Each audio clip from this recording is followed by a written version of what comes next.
सो homies देख ली धुरंधर finally? मैं तो देख ली है एंड मैं बताने वाला हूँ कि आपको देखनी चाहिए या नहीं। सो मैं कौन होता हूँ आपको बताने वाला, बट हाँ आप इसे डिसाइड कर सकते हो कि क्या आपको देखनी है या नहीं।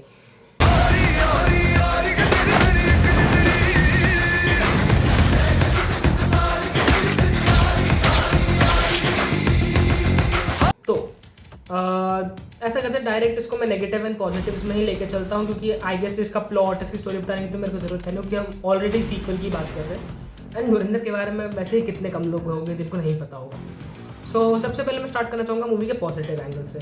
सो movie as it is, like जो पार्ट 1 के पॉजिटिव्स थे वो इसमें कैरी फॉरवर्ड होते हैं। जैसे कि मूवी लाइक जो स्टोरी है, लाइक मूवी 4 घंटे की है लेकिन फिर भी आपको फील नहीं कराती कि मूवी जो है खिचड़ी है, मूवी स्ट्रेच हो रही है। तो इसमें मैं डायरेक्शन को बोलता हूँ कि डायरेक्शन काफ़ी अच्छे से किया है कि इतनी बड़ी स्टोरी, लाइक 4 घंटे तक चलने वाली स्टोरी भी आपको बोर नहीं कर रही है, तो वो काफ़ी अच्छी चीज़ है।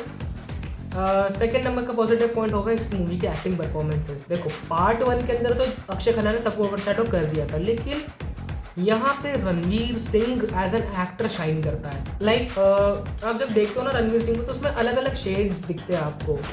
एंड इसमें मैं राइटिंग की भी तारीफ करना चाहूँगा कि लाइक अगर वो चाहते तो रणवीर सिंह को as an cold blooded killer भी दिखा सकते थे, क्योंकि मोस्टली आप इमेजिन करते हो कि लाइक अगर कोई इंडियन स्पाई है पाकिस्तान जा रहा है तो पाकिस्तानी से क्यों इतना ह्यूमनली कनेक्ट हो जाएगा, क्यों उनको मारने के लिए या फिर उनके साथ कुछ बुरा करने के लिए वो एक बार भी सोचेगा, है ना। बट यहाँ पे जितनी ज़्यादा रियलिस्टिक हो सकती है उतनी ज़्यादा रियलिस्टिक राइटिंग करी है। हमजा पार्ट 1 के एंड में देखा था कि पार्ट 1 के एंड में हमजा जो था वो रहमान टकेत से अटैच हो गया था, उसको मारने में प्रॉब्लम हो रही थी। बट फिर उसको याद आता है वो वाला सीक्वेंस जब वो 26/11 वाला, तब जाके वो मार पाता है रहमान को। इसके अंदर भी आप देखते हो कि एक्चुअली कैरेक्टर से कनेक्टेड है। हमको लगता है कि वो लाइक उसे एक पर्टिकुलर कैरेक्टर से कनेक्टेड नहीं है, सिर्फ फीलिंग्स वहाँ पे एक साइड से आ रही, लेकिन नहीं ऐसा नहीं होता। लाइक आप मूवी के एंड तक में भी देखते हो कि नहीं ऐसा नहीं था।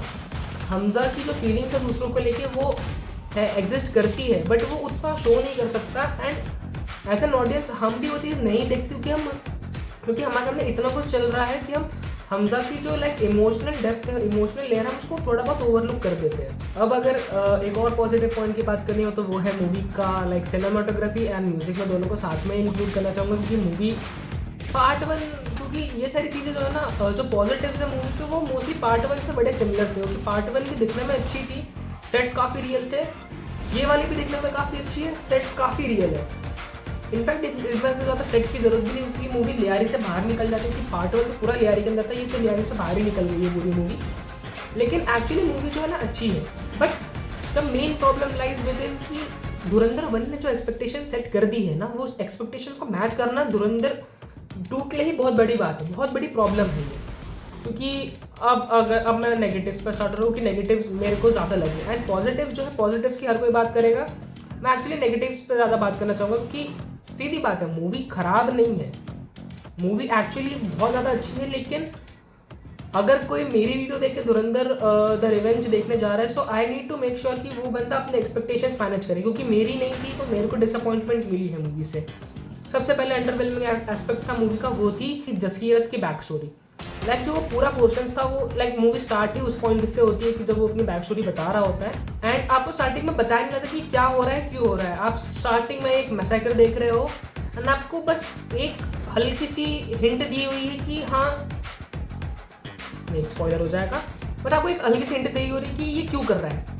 फिर वो बाद में वो चीज़ एक्सप्लेन करते हैं, बाद में चीज़ बताते हैं and they went dark. Like उसकी बैक स्टोरी का जो मेन पोर्शन है उसको लेके काफ़ी ज़्यादा डार्क वो लोगों ने इमेजिन किया था, लेकिन उस चीज़ को वो लोग स्क्रीन पे उठा के लेके नहीं आ पाते, क्योंकि that back story is suppose to be like very dark but wrenching and काफ़ी ज़्यादा इमोशनल आपको कर दे कि आपको उनकी स्टार्टिंग में रुला दे।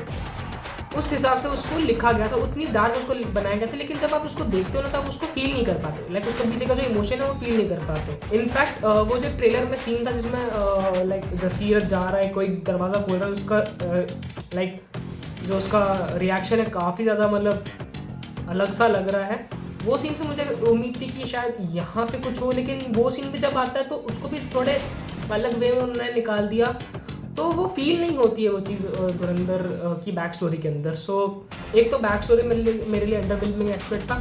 सेकेंड अंडरवेलमिंग एस्पेक्ट था वो था अर्जुन रामपाल। आदित्य धर सर, आपने ये क्या किया? मैं आपसे पूछना चाहता हूँ, जब आपने पार्ट 1 के अंदर अक्षय खन्ना का लाइक जो लेवल था इतना ऊपर, इतना हाई बेंचमार्क सेट कर दिया था, देन एक तो अगर आपको अर्जुन रामपाल जो आपका मेन विलन था, अगर आप उसको ऐसे दिखाने वाले थे तो फिर आपको अक्षय खन्ना को इतना ऊपर सेट करना ही नहीं चाहिए था, क्योंकि आप ही ने हमारी एक्सपेक्टेशंस बढ़ा दी थी। एंड अर्जुन रामपाल लाइक बहुत ज़्यादा इंटरवेलिंग है फुल मूवी के अंदर, एंड उसकी रीजंस है मेरे पास, क्योंकि एक्चुअली मूवी जो है ना उनको स्टेक्स बढ़ाने थे अपनी मूवी के, क्योंकि अब ऐसा तो है था नहीं कि वो इसको अर्जुन रामपाल की बनाते फिर थर्ड पार्ट बनाए, उनको इसी में स्टोरी एंड करनी थी। सो दे नीडेड कि मूवी में जो स्टेक्स है वो बढ़े, एंड उस चक्कर में वो कुछ ऐसे कैरेक्टर्स लेके आ जाते हैं जिनके सामने फिर अर्जुन रामपाल है ना वो उतना बड़ा थ्रेट फील नहीं होता।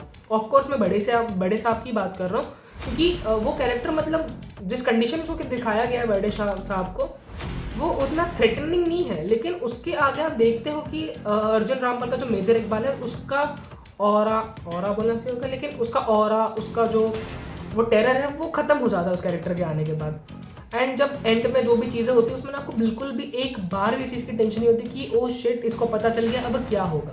एंड अर्जुन रामपाल, चलो ये तो फिर भी अंडरवेलमिंग एस्पेक्ट्स थे, लेकिन अच्छा मैं ये बैड एस्पेक्ट के पहले तो मैं एक चीज़ बोलना चाहूँगा, एक बोनस पॉइंट की मूवी का इंटरवल बहुत बढ़िया था। लाइक धुरंधर 1 के अंदर भी काफ़ी ऐसा टेंशन वाला इंटरवल था कि ओ शिट अब क्या, क्योंकि वो उस पॉइंट पे इंटरवल लेके आते हैं जहाँ पे उसको पता लाइक वो मेजर इकबाल आके हमजा को बोलता है कि हमने हिंदुस्तानी एजेंट ढूंढ लिया है, एंड इधर तो उससे भी ज़्यादा खतरनाक उन लोगों ने इंटरवल रखा हुआ है of course. And I would say कि हाँ वो इंटरवल में तो हालत ख़राब हो गई थी, कि ये क्या है, ये पता चल गया क्या, सब कवर लो हो गया क्या। सो एक्चुअली काफ़ी ज़्यादा अच्छा इंटरवल पोर्शन था, लेकिन अब मैं आना चाहूँगा इसमें के बैड एस्पेक्ट के ऊपर, वो है एक्शन। देखो इंडियन मूवीज जितनी भी आती है ना, आप उनके एक्शन से उतनी एक्सपेक्टेशन रखते नहीं है, क्योंकि हाँ ठीक है पता है कि स्लो मोशन आएगा, एक पंच में आपको 4 कट देखने मिलेंगे, लेकिन आप जब धुरंधर देखते हो ना तो आपको पहली मूवी में ना वो थोड़ी थोड़ी ग्लिम्पसेस देते हैं कि नहीं हम अच्छा एक्शन दिखा सकते हैं। उन्होंने पार्ट 1 के अंदर लाइक वो जो सीक्वेंस थी जहाँ पे रहमान जो है बाबू डकैत को मारता है, तो वहाँ पे आप वो चीज़ फील करते हो कि नहीं एक्चुअली ये लोग एक्शन दिखा सकते हैं, केपेबल है एक्शन दिखाने के, लेकिन ये यहाँ पे दिखा ही नहीं पाते। वही चॉप्ड सलाड, उन्होंने वही south Indian coffee chop salad ला के दिया है जो बिल्कुल अच्छा नहीं दिखता दिखने में। देखो मैं ऐसा इंसान हूँ जिसको ना एक्शन ऐसा नहीं पसंद कि बस दिखाने को दिखा दिया कुछ भी। मैं ये ऑलमोस्ट हर ही इंडियन मूवी में कॉल आउट करके मैं थक चुका हूँ कि एक्शन गंदा है मूवी का। लाइक कहाँ से ले लो, मैं चाहे KGF ले लो आप, चाहे आप जवान ले लो, पठान ले लो, चाहे आप एनिमल ले लो, या फिर ये धुरंधर ही ले लो, सबका एक्शन बुरा है। एंड आई जेन्युइनली फील कि क्यों हम अच्छा एक्शन क्यों नहीं बना सकते। लाइक हमने किल में अच्छा एक्शन बनाया था तो हम यहाँ क्यों नहीं बना सकते। ओके आई गेस मैं अपने पॉइंट से डेविएट हो गया हूँ। सो फाइनली एक और चीज़ मैं बोलना चाहूँगा मूवी के बारे में कि हाँ आप मूवी देख रहे हो, आई डोंट नो आपकी पॉलिटिकल लीनिंग किस साइड पे है, क्योंकि to be like very harsh movie like heavily favour करती है करंट गवर्नमेंट को। Like movie is literally PR of current government. So like if you are like pro current government वाले आदमी तो आपको मूवी बहुत ज़्यादा अच्छी लगेगी। And I would just say like मेरी एक एडवाइस ही रहेगी टू ऑल ऑफ यू कि अगर आप धुरंधर देखने जाते हो तो please treat this movie as real, कि ये जो भी दिखा रहे हैं वो रियल नहीं दिखा रहे हैं। Please don't confuse it with real life incidents and real life incidents, क्योंकि अगर मुझे लाइक एक्चुअल उन वर्ड्स में बोलना हो तो हाँ ये मूवी प्रोपेगेंडा है, मूवी के अंदर प्रोपेगेंडा है, लेकिन एज लाइक सिनेगोवर आई लाइक टू मतलब उस चीज़ को लाइक जो उनका एजेंडा है कम्युनलिज्म में प्रोपेगेंडा है उसको मैं मूवी से सेपरेट करके पहले मूवी को देखता हूँ, फिर वो जो आउटलाइन है वो जो अंडरलाइन थीम्स है उन पर मैं बात करता हूँ। तो मैंने मूवी के बारे में तो बात कर दी, लेकिन वो जो थीम है उससे तो मैं एग्री बिल्कुल भी नहीं करता हूँ, क्योंकि वो लाइक अच्छा ठीक है उस बारे में मैं बात भी नहीं करने वाला हूँ, मुझे मेरे घर पे पुलिसमैन चाहिए। सो विद दैट इस वीडियो को मैं एंड करता हूँ। मैंने मॉकटेल पे इस मूवी को मैं गो फॉर इट ही देने वाला हूँ। धुरंधर 1 परफेक्शन थी बट ये गो फॉर इट में जाने वाली है। तो मिलते हैं नेक्स्ट वीडियो में, तब तक टेक केयर, बाय बाय।